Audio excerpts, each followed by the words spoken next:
నమస్తే, నేను మీ జర్నలిస్ట్ నవత. కోవిడ్ తో ఒక్క రోజులోనే 12 మంది మృతి చెందారు. ఈ వార్త చెప్పడానికి కొంత బాధాకరంగా అనిపిస్తున్నా కోవిడ్ తో తస్మాత్ జాగ్రత్త, ఉచిత ప్రయాణాలు ఉన్నాయనో లేకపోతే ఇంకోటి జరుగుతుందనో బయటికి వెళ్లే ముందు తగినన్ని ప్రికాషన్స్ తీసుకోకుంటే మీ ఆరోగ్యానికి, మీ కుటుంబానికి, మీ ప్రాణానికి ఎవరు బాధ్యులు కారు.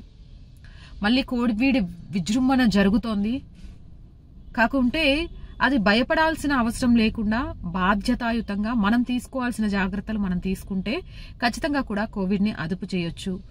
కానీ చూస్తున్నాను మహిళలకు నా మీద కోపం రావచ్చు. ఉచిత ఆర్టీసీ బస్సుల తర్వాత ఎలాంటి ప్రయాణాలు చేస్తున్నారో మీరంతా మీకు మీరు ఒకసారి చూడండి. ఎందుకంటే ఆడవాళ్ళు లేకుండా కుటుంబం నడవడం అనేది చాలా కష్టం. మీరు ఏదైనా అనారోగ్యం పాలవుతే రేపు ఫ్యూచర్ ఏంటి అనేది, అలాగే కొంత మన జాగ్రత్తలు మనం లేకుండా ప్రభుత్వాల మీద నిందలు వేయడం కూడా కరెక్ట్ కాదు. కోవిడ్ విజృంభణ అయితే పెరుగుతోంది. ఆ ఉద్దేశంతోనే ఈ వీడియో చేస్తున్నా. కోవిడ్ తో ఒక్క రోజులోనే 12 మంది మృతి చెందారు. కొత్తగా 761 కేసులు నమోదయ్యాయట. దేశంలో మరోసారి కోవిడ్ మహమ్మారి వ్యాప్తి చెందిన నేపథ్యంలో ఒక్క రోజులోని 761 కోవిడ్ కేసులు నమోదయ్యాయి. 24 గంటల్లో 12 మంది చనిపోయారని కేంద్ర ఆరోగ్య శాఖ శుక్రవారం వెల్లడించింది. కేరళలో 5, కర్ణాటకలో 4, మహారాష్ట్రలో 2, ఉత్తరప్రదేశ్ లో 1 ఈ మహమ్మారికి బలయ్యారు. ఈ క్రమంలో దేశంలో యాక్టివ్ కేసుల సంఖ్య 4334 చేరిందని, రికవరీ రేటు 98.81% ఉందని ఆరోగ్య శాఖ తెలిపింది.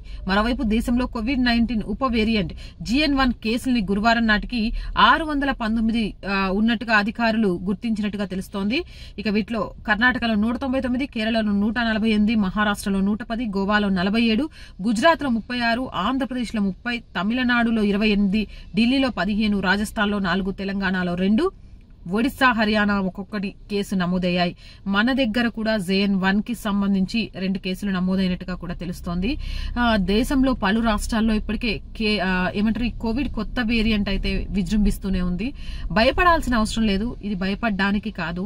ఏదైనా సరే మనం ఆలోచించే విధానం ఉంటది. భయపడితే బలైపోతాం. ప్రికాషన్స్ తీసుకుంటే మనం, మన కుటుంబం ఆరోగ్యంగా ఉంటాము. జాగ్రత్తగా ఉండండి. కుటుంబం నుంచి ఎవరైనా అనారోగ్యం పాలైనా, కుటుంబంలో నుంచి మనం ఒక వ్యక్తిని కోల్పోయినా ఆ బాధ ఎలా ఉంటుంది అనేది ఒకసారి కోవిడ్ టైంని గుర్తు తెచ్చుకోండి. జాగ్రత్తగా ఉండండి.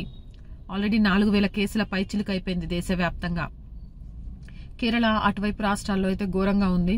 తెలంగాణలో కొంత తక్కువగానే ఉన్నప్పటికీ ఆల్రెడీ కొత్త వేరియంట్ కి సంబంధించి 2 కేసులు ఉన్నట్టుగా కూడా తెలుస్తోంది. అది ఎంత స్పీడ్ గా వచ్చేస్తుంది అనేది తెలుస్తుంది. అంతేకాదు జలుబు గాని, జ్వరం గాని, దగ్గు గాని, ఒళ్ళో నీరసం గాని, బాడీ పెయిన్స్ గాని ఇలాంటివి ఏదైనా ఉన్నాయి అంటే అమ్మో నాకు కోవిడ్ వచ్చిందేమో అని భయపడకండి. ఒకసారి టెస్ట్ చేయించుకోండి. టెస్ట్ చేయించుకొని తగిన ప్రికాషన్స్ మందులు వాడటం వల్ల ఏం కాదు. మీరు చెప్పకపోవడం వల్ల అది మీ ద్వారా మీ కుటుంబంలోని వారికి, మీ పక్కింటి వారికి అందరికీ వ్యాప్తి చెందొచ్చు. ఆ ఇంట్లో చిన్నపిల్లలో, ముసలి వాళ్ళలో, మీ ఇంట్లో చిన్నపిల్లలో, ముసలి వాళ్ళలో ఉండి ఈ వేరియంట్ బారిన పడి జరగకూడదు ఏదైనా జరుగుతైతే మిమ్మల్ని మీరు ఎప్పటికీ లైఫ్ లో క్షమించుకోలేరు. ఇది పెద్ద భయపడాల్సిన విషయం కాదు. అత్యధిక జనాభా ఉన్న భారత్ లో టీకాల ద్వారా కోవిడ్ ని లాక్డౌన్ ద్వారా ఎలా బందీ చేశారు అనేది మనందరికీ తెలుసు. ప్రభుత్వాలు చేయాల్సినవి ప్రభుత్వాలు చేస్తాయి. ప్రజలుగా మనం ఏం చేయాలి అనేది ఆలోచించి ఈ వేరియంట్ బారిన పడకుండా, కోవిడ్ బారిన పడకుండా జాగ్రత్తగా ఉండండి. స్కూల్కి వెళ్లే పిల్లలకి గోరువెచ్చని నీళ్లు బాటిల్స్ లో పోసియండి. వేడి వేడి ఫుడ్ ఇవ్వండి. మాస్కులు పెట్టుకోమని చెప్పండి. స్కూల్ నుంచి రాగానే ఆ బట్టల్ని వేడి నీళ్ళలో క్లీన్ చేసి వాళ్ళని స్నానం చేయమని చెప్పండి. ఎప్పటికెప్పుడు చేతులు కడుక్కోమని చెప్పండి. వాష్రూమ్స్కి వెళ్ళినప్పుడు జాగ్రత్త అని చెప్పండి.